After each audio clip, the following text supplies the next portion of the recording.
പറതയിട്ട വന്ന് കണ്ടു മാത്രമേ കാണാൻ പറ്റിയിരുന്നു. ഫസീലെന്ന് വെച്ചാൽ കിഴക്കേ സൈഡിലുള്ള ഫ്ലാറ്റില്ല, ഒറ്റ മതിൽ വ്യത്യാസമുള്ളൂ. വീണ്ടും സ്പ്രേ എൻ്റെ മുഖത്തേക്ക് അടിച്ചു. അപ്പോഴും ഞാൻ കൈകൊണ്ട് തരുന്നു. അത് കഴിഞ്ഞ് ഒറ്റ വലിയ എൻ്റെ ക്യാബിനിൽ കിടക്കുന്ന കസേര. അപ്പോൾ ഞാൻ വീണു. ഒരു കസേര ആദ്യം കയറ്റി വെച്ചു എൻ്റെ നെഞ്ചത്ത്, പിന്നെ രണ്ടാമത്തെ കയറ്റി വെച്ചു. ഇവർ ചാടിക്കിടന്ന് ആദ്യം ഈ 10 രൂപ എടുത്തിട്ട് ഇവരുടെ പോക്കറ്റിലേക്ക് ഇട്ടു. എൻ്റെ മുണ്ടൊക്കെ ഒരു വലിച്ചു കളഞ്ഞിരുന്നു. ഷെഡ് കഴിക്കാൻ നോക്കിയപ്പോൾ ഞാൻ കൈകൊണ്ടും കാലുകൊണ്ടൊക്കെ തടുത്താണ്. ഷെഡ് കഴിച്ചില്ല. നമസ്കാരം.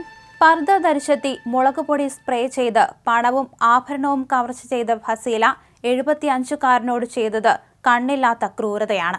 മുഖത്തേക്ക് മുളക് സ്പ്രേ ചെയ്ത ശേഷം തള്ളി താഴെയിട്ട് മർദ്ദിക്കുകയും എഴുന്നേൽക്കാതിരിക്കാൻ നെഞ്ചിന് മുകളിൽ കസേരകൾ നിരത്തുകയും ചെയ്തു.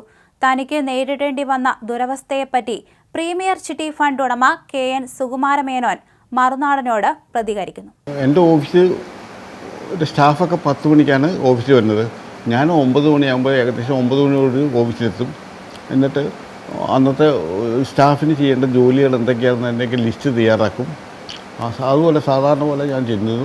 ഏതാണ്ട് ഒരു അരമണിക്കൂർ കഴിഞ്ഞപ്പോൾ ഒരു മുഖംമൂടി പർദ്ദ ധരിച്ച കണ്ണു മാത്രം കാണാൻ പറ്റുന്ന ഒരാൾ, ആണാണോ പെണ്ണാണോ എന്നോ എനിക്ക് ഐഡൻറ്റിഫൈ ചെയ്യാൻ പറ്റിയില്ല, എൻ്റെ ക്യാബിനിലേക്ക് വരികയും ഒരു ഇതിട്ട് എൻ്റെ മുഖത്തേക്ക് സ്പ്രേ പോലത്തെ, ഞാൻ തോക്കാണെന്നാണ് ധരിച്ചത്. കാരണം അങ്ങനത്തെ ആ വസ്ത്രധാരണത്തിൽ ആരും എൻ്റെ ഓഫീസിൽ ഈ 50 വർഷത്തിനുള്ളിൽ വന്നിട്ടില്ല. പെട്ടെന്ന് കണ്ടപ്പോൾ എനിക്ക് പെട്ടെന്നൊരു ഇതായി. കാരണം ഒരു ഭീകരത എനിക്ക് തോന്നി. ഉടനെ അവർ എൻ്റെ മുഖത്തേക്ക് ചിരിച്ചു. ഞാൻ കണ്ട് പെട്ടെന്ന് എനിക്ക് ദൈവം തോന്നിച്ചു. ഞാൻ കൈ കൊണ്ട് ഇങ്ങനെ ഇത് ചെയ്തു. അതുകൊണ്ട് ആ ഇത് കയ്യിലെ വീണ്, ബാക്കിയൊക്കെ ഷർട്ടുമലയ്ക്ക് വീണത്. അത് കഴിഞ്ഞ് വേഗം എൻ്റെ കഴുത്തിന് കയറി പിടിച്ചു. ഞാൻ അവരെ മുഖംമൂടിയിൽ മുഖത്തേക്ക് പിടിച്ചിരിക്കുന്ന പതുക്കെ നീക്കിയപ്പോൾ ഇവിടെ വരെ എത്തിക്കഴിഞ്ഞപ്പോഴത്തേക്കും മീശയില്ലാത്ത ആളാണെന്ന് മനസ്സിലായി. ഉടനെ ഒരു കൈ കൊണ്ട് എൻ്റെ കഴുത്തിന് പിടിക്കുകയും മറ്റേ കൈ എൻ്റെ ഇത് തിരിച്ച് മുകളിലേക്ക് തന്നെ ആക്കി. എന്നിട്ട് എൻ്റെ കൈ കയറി കടിച്ചു. അങ്ങനെ വിടിയിച്ചു.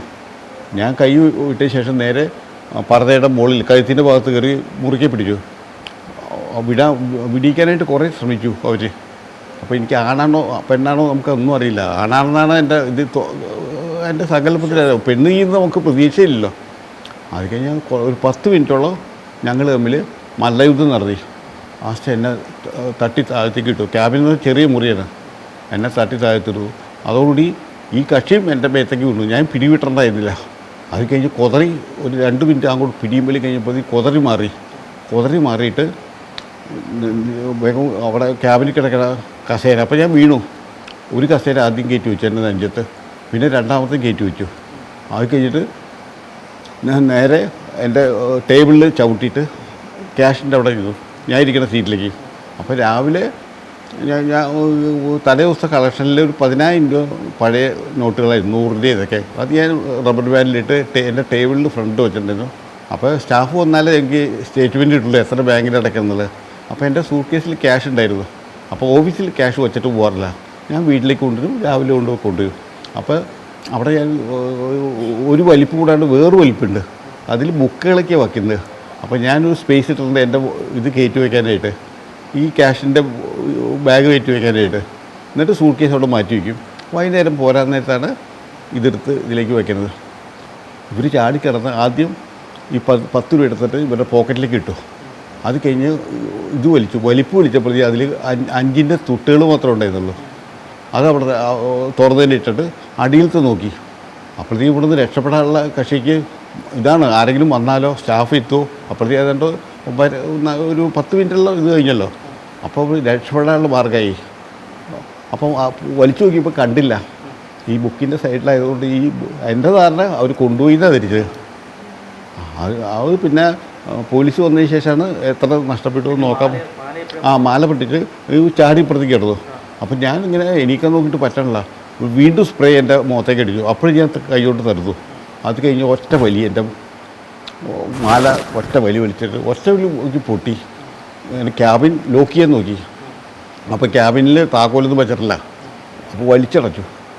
അത് കഴിഞ്ഞിട്ട് അവിടെ കൗണ്ടറിൽ മറ്റേ നമ്മുടെ കസ്റ്റമേഴ്സ് വന്ന് ഇരിക്കാനുള്ള കസേരകളുണ്ട്, കറങ്ങണ കസേര.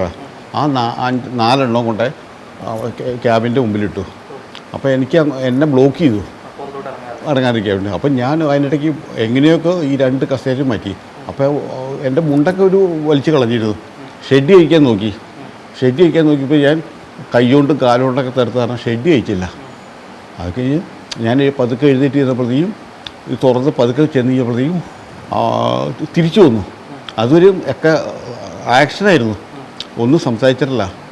ഓടി വന്നിട്ട് പറഞ്ഞു, ഇത് പോലീസിലെങ്ങനെ അറിയിച്ച നിൻ്റെ ഭാര്യയുടെ തല ഇറക്കുന്നു. ആ ഒരു വാക്ക് പറഞ്ഞിട്ടോ ഒറ്റ വിടൽ. അപ്പോഴത്തേക്കും ഞാൻ കസേരയൊക്കെ മാറ്റിയപ്പോഴത്തേക്കും ഒരു 5 മിനിറ്റ് പിടിച്ചു. ഈ 4 കസേര കിടക്കല്ലേ, അത് മാറ്റി വെച്ച് ഞാൻ ഓടി ഫ്രണ്ടിൽ ചെന്നു. ഓട്ടോറിക്ഷക്കാരെ കൈയടിച്ചു. അപ്പോൾ ഈ വണ്ടിയുടെ വെച്ചാൽ ഓട്ടോറിക്ഷക്കാർ കേട്ടിട്ടില്ല. അപ്പോൾ അവിടെ ലോട്ടറിക്കാരൻ ഇതായിട്ട് നിൽക്കണം, സ്ഥിരം വന്നിരിക്കണ. ഞാൻ അദ്ദേഹത്തെ കൈകൊണ്ട് കടിച്ചു. അപ്പോൾ സമീപം തന്നെ ഒരു അധ്യാപകൻ, റിട്ടയർഡ് അധ്യാപകൻ നിൽക്കേണ്ടായിരുന്നു. അപ്പോൾ എൻ്റെ ശരീരത്തിന് മുഴുവനും ചോര പോലത്തെ പടമായിരുന്നു, ഈ സ്പ്രേ ചെയ്ത പടമായിരുന്നു. അദ്ദേഹം വിചാരിച്ചു ചോരയെ കുളിച്ചിടക്കാൻ അദ്ദേഹം ഓടി പോകുന്നു ഈ ലോട്ടറിക്കാരൻ്റെ കൂടെ. അപ്പോൾ ഞാൻ ഇടയ്ക്ക് പോലീസിലേക്ക് വിളിച്ചു. അപ്പോൾ 100ലേക്ക് വിളിച്ചിട്ട് എടുക്കുന്നില്ല, വേറൊരു നമ്പറിൽ കുത്താൻ പോകണം. എനിക്ക് കൈയും കാലും വിറക്കലോട് ഒന്നും ചെയ്യാൻ പറ്റാത്ത അവസ്ഥ. അപ്പോഴത്തേക്കും അപ്പോൾ ഷെഡിട്ടുള്ള നിൽക്കണത്. അപ്പോൾ അവിടെ വലിയ എൻ്റെ ബോർഡായതുകൊണ്ട് ആരും റോട്ടിൽ കൂടി പോകണവർക്കൊരു ഇത് കിട്ടില്ല. മുണ്ടൊക്കെ അവിടെ കിടക്കുക. അപ്പോൾ ഇവർ നടന്ന് ഈ ലോട്ടറിയുടെ ആളും ഈ അധ്യാപകൻ എന്ന് പറഞ്ഞ ആളും കൂടി ആ സമയം കൊണ്ട് ഓടിച്ചെന്ന് ഞാൻ ക്യാബിനിൽ ചെയ്ത് മുണ്ടെടുത്തു കൊടുത്തു. അത് കഴിഞ്ഞ് ഞാൻ വന്ന ആൾ അദ്ദേഹം പറഞ്ഞു, ഞാനിവിടെ നേരത്തെ ഒരാൾക്ക് ജാമ്യം നിൽക്കാനായിട്ട് സാറിനെ കൊണ്ട് വന്നെന്ന് എനിക്ക് സാറിനെ അറിയാം എന്നൊക്കെ പറഞ്ഞു. അവൻ ഒന്ന് പോലീസ് സ്റ്റേഷനിലേക്ക് വിളിക്കാമോ. അങ്ങനെ ബാബു എന്ന് പറഞ്ഞ ഒരു മുൻ റിട്ടയർഡ് അധ്യാപകൻ, അദ്ദേഹം ഇവിടേക്ക് സ്റ്റേഷനിലേക്ക് വിളിച്ചു. അത് കഴിഞ്ഞപ്പോഴത്തേക്ക് ഞാൻ പിന്നെ എങ്ങനെയോ എൻ്റെ ഭാര്യ വിളിച്ചു പറഞ്ഞു, ഇങ്ങനെ എന്നെ ആക്രമിച്ച് ഉടനെ വരാൻ പറഞ്ഞു പറഞ്ഞ് കട്ട് ചെയ്തു. പിന്നെ എൻ്റെ ഒരു സ്റ്റാഫുണ്ട് 40 വർഷത്തോളം എൻ്റെ കൂടെ നിൽക്കുന്നത്. ഞാൻ പുള്ളിയെ വിളിച്ചു. പുള്ളി ഉദയംപേരൂരാണ് വീട്. ആ പുള്ളി പോലീസൊക്കെ എത്രയും മുമ്പ് പുള്ളി എത്തി, എൻ്റെ വൈഫും എത്തി. അത് കഴിഞ്ഞിട്ട് പിന്നെ പോലീസ് 2 വണ്ടി പോലീസ് വന്നു. അങ്ങനെയാണ് സംഭവം ഉണ്ടായത്. ഫസീലയാണെന്ന് അറിയുന്നത് ഇവർ CCTVകൾ കുറേ നോക്കിയാൽ ഒരു സ്ത്രീ നടന്നു പോകുന്നതിൻ്റെ ഇത് ഞങ്ങളെ ഇവിടെ അവർ വന്നിരുന്നു, മറ്റേ സ്ക്വാഡുകാർ വന്നിരുന്നു, എന്നെ കാണിച്ചു. ഇത് അവരെ അറിയുമെന്ന് ചോദിച്ചു. അപ്പോൾ ബാക്ക് സൈഡായിട്ട് അറിയില്ല. അത് നടക്കണയൊക്കെ കണ്ടു കഴിഞ്ഞപ്പോൾ എനിക്ക് അപ്പോൾ ഇവരാണെന്നല്ല നമുക്ക് സംശയമില്ലല്ലോ. അത് കഴിഞ്ഞപ്പോഴാണ് ഈ CCTV പരിശോധിച്ചതിനാണ് ഇവരാണെന്ന് ഞങ്ങൾക്ക് വ്യക്തമായത്. എന്നിട്ട് അന്ന് 11:30 മണിയായപ്പോൾ ഈ സംഭവം നടക്കുന്ന 9:30. അപ്പോൾ വൈഫ് വീട്ടിലാണ്, അല്ല ഓഫീസിലാണ്. അപ്പോൾ ഇവിടെ ജോലിക്കാരിയോട് പറഞ്ഞിട്ട് അവിടെ അങ്ങോട്ട് വന്നത്. അപ്പോൾ ജോലിക്കാരോട് പറഞ്ഞു ഒരു മരണ വീട്ടിൽ പോവുകയാണെന്ന് പറഞ്ഞു. എന്നാണ് വൈഫ് പറഞ്ഞ് പോകുന്നത്. അപ്പോൾ തൊട്ടടുത്തുള്ള ടീച്ചർ ചോദിച്ചപ്പോഴും ഒരു മരണ വീട്ടിൽ പോകാമെന്നാണ് പറഞ്ഞത്.